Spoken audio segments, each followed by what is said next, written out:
do you do everyone? My name is BX Bence and today I'm going to make Zul's weapon.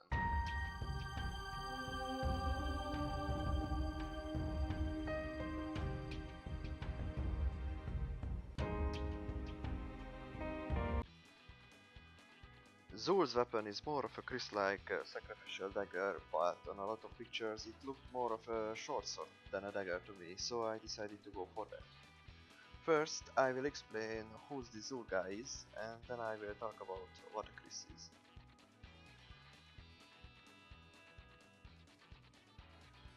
Zul is a character from the Diablo franchise created by Blizzard. He is a necromancer, priest of Ratma, who fights to preserve the delicate balance between order and chaos.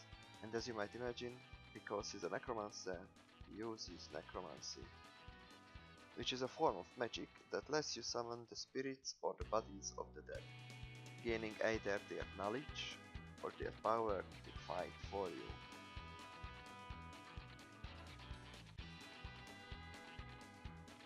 The word necromancy is adapted from the Latin necromante verb, but the very first literature account of necromancy is found in Homer's Odyssey when Odysseus travels to the underworld to raise the spirit of the dead, so he can question the shade of Tiresias.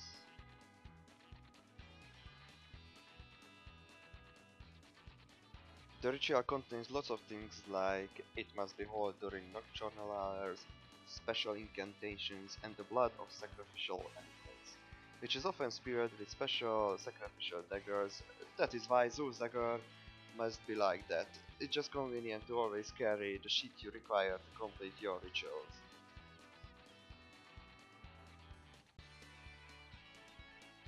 Although necromancy only requires the blood of sacrificial animals most of the time, human blood is also used for that purpose too. Still, the most famous human sacrificial rituals belong to the Aztec culture, where they use a special knife, Tacpahu, to sacrifice humans to their gods, which basically meant that they cut out the heart of the victim and they fed it to the gods. Yeah, pretty brutal. Well, I guess when someone says that, oh dude, I just played with Zul and I was feeding very hard, doesn't mean that he was doing lots of rituals. Am I right? Guys? Guys? Yeah, well, I'm not a comedian in heart. Okay, I stop.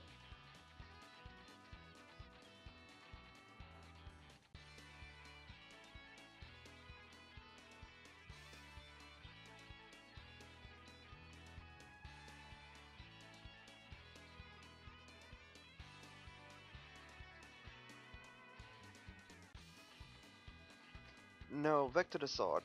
Let me explain what a Chris is. It's a weapon which is, well, obviously doesn't look exactly like Zul's dagger, but you get the idea. It's the most iconic weapon for having a wavy blade, which based on some theories used to make the wound it causes greater, and because of the wavy style it doesn't stop if it hits a bone or something, it will deflect off and find its way around it. So you can guess it's a stabbing weapon, but still the most cruel thing in that blade is that when someone stabs you with it, tiny particles will fall off and they will infect the body from the inside. So even though if someone would survive the stab from such a weapon, he will probably die from infection. Because of these reasons, wavy blades like Chris were considered cruel in Europe and become some kind of symbol of cruelty. Perfect style for a necromancer if you ask me. But yeah, I have to state that it's a symbol of heroism, martial proofs, power and authority at the places where it's originated from, which are Java, Philippines and Thailand. And nowadays it's not used in wars, it only serves ceremonial purposes. Maybe Blizzard chose this style of blade because of the cruelty it symbolizes, which is perfect for a necromancer, or maybe I'm completely off and they just wanted to symbolize how what blade is, and that's why it has the wavy blade. Or they just happened to watch Mulan and they were like, the Shan Yu, leader of the Huns, has a great sword. Let's put it into our game. I don't know, but to be honest, the first appearance of Zul's dagger from Diablo 2 resembles more of a Shan Yu sword than anything else. Oh, and it looks like a short sword and not like a dagger. Zul is an interesting character. It's not a surprise Blizzard remade him into Heroes of the Storm. So I think we should talk about him as a hero of the storm too.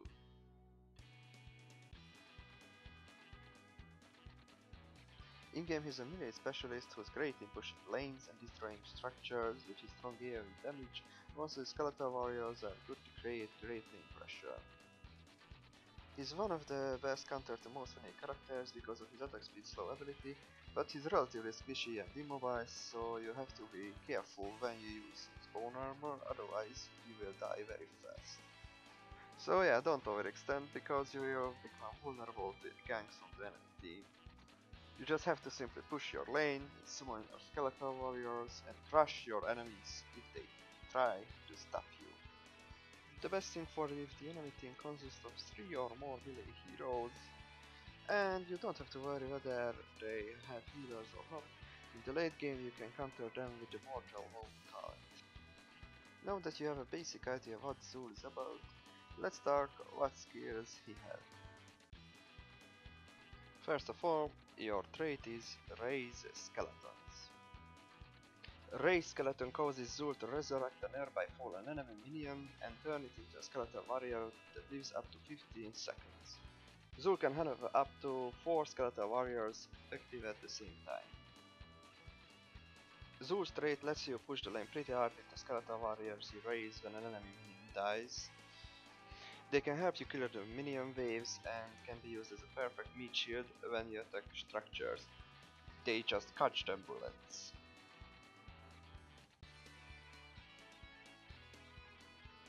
Also you can choose great talents for your trait, like Ratma's Blessing, Corpse Explosion and Skeletal Mastery, allowing you to further enhance your little undeads. It's a great trait in my opinion, but if you ask me, it should have been given to the Lich King instead of Zul. Now the first ability he uses is Bone Armor. Bone Armor can be activated to gain a temporary shield equal to 25% of Zul's maximum health for 3 seconds. As I mentioned before, our Necromancer is a relatively squishy melee character, but with a higher health pool than other ones. So yeah, this ability is just great for teamfights and duels too, but be careful when you decide to use it, because it has a certain seconds cooldown. If you ask me, it's better to use early so you can make use of its talents, and yeah, the enemy has to make a decision to either engage with you having bone armor on, or they try to back off leaving an open chance for hooking abilities. The second ability he has is Spectral Sight. Spectral Sight causes Zul to summon a sight to the target location that travels back to him after 1 second, dealing a large amount of damage to all enemies in its path.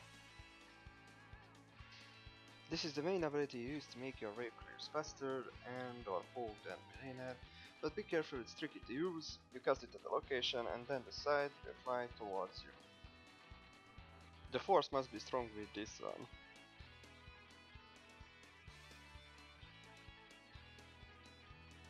But yeah, it's just better to wait until you can root your enemy with your Bone Prison and then cast Spectral Sight. The third ability he has is Cursed Strikes. Cursed Strikes causes those basic attacks to deal damage in a wide area.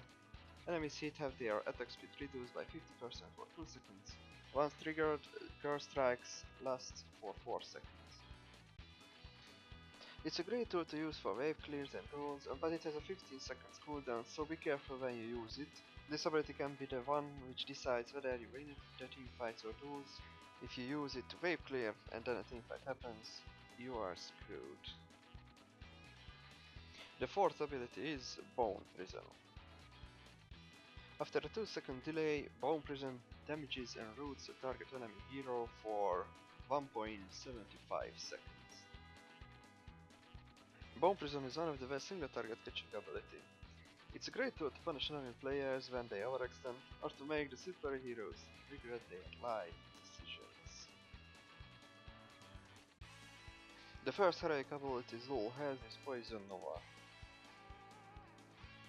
Poison Nova causes Zul to release several poisonous projectiles in a circle area around him.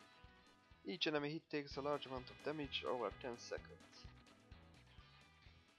Poison Nova is a great AoE damage overturn skill, which can single-handedly win team fights, but be careful before you pick this ability over skeletal mages, because AoE healers can render your Nova non-existent. The second heroic ability he has is Skeletal Mages. Skeletal Mages allow Zul to summon 4 Frost Mages in a straight line that attack nearby enemies for a small amount of damage and also slow their movement speed by 30% for 2 seconds. The wall of Skeletal Mages lasts up to 15 seconds. Skeletal Mages is a great zoning tool which also increases the catching potential your team has, but be careful when you use it because of its relatively long cooldown. Also, choke points on the map are great places to use this skill. And I think that's enough talking about Zul as a hero of the storm. Great character, you guys should definitely check him out. The game is free to play, so there's really nothing that can hold you back from doing so. Here you can see the blade after the blacksmithing part ended. It still has a rough surface, so let the grinding begin.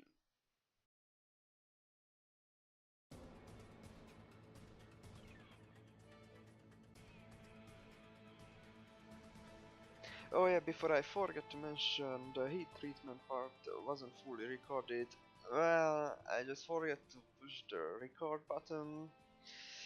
The only part that I have is the cold treatment. Well, the only thing you missed is that I heated up the blade more than 900 degrees of Celsius. Then I quenched it, I put it in the oil. Then the cold treatment part happened, which you will see later in this video, and then the tempering.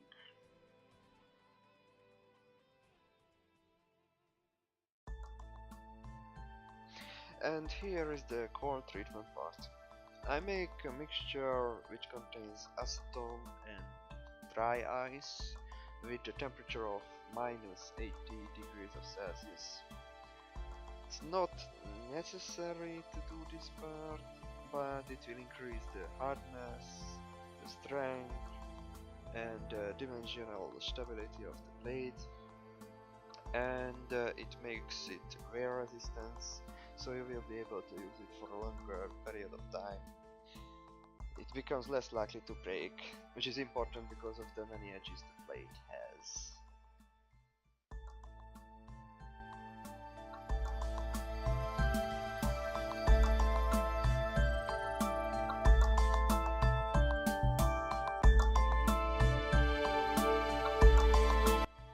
Here I just make the cross guard, nothing really special to say about it.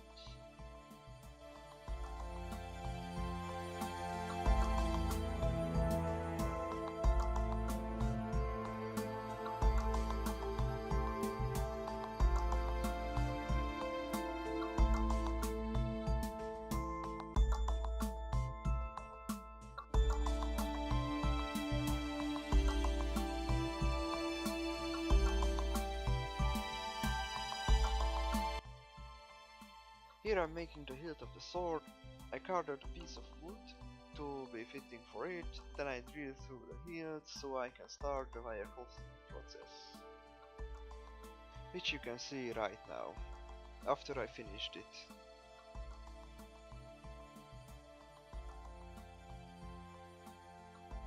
After that I put the crossguard on.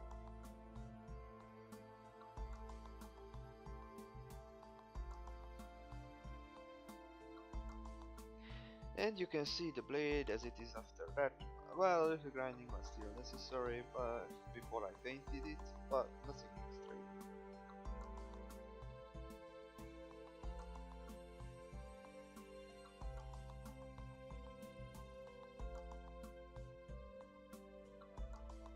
Here is the blade after I painted it.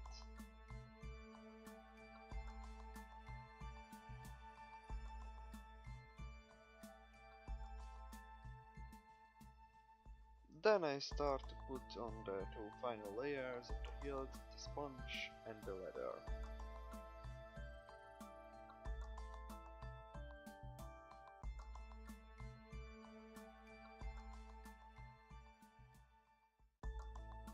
So yeah, that's basically it. Hope you guys enjoyed the video so far. Thank you very much for watching. Leave a comment, like if you enjoyed, share and all this stuff. See you next time with another blade. And now, let's the fun part begin.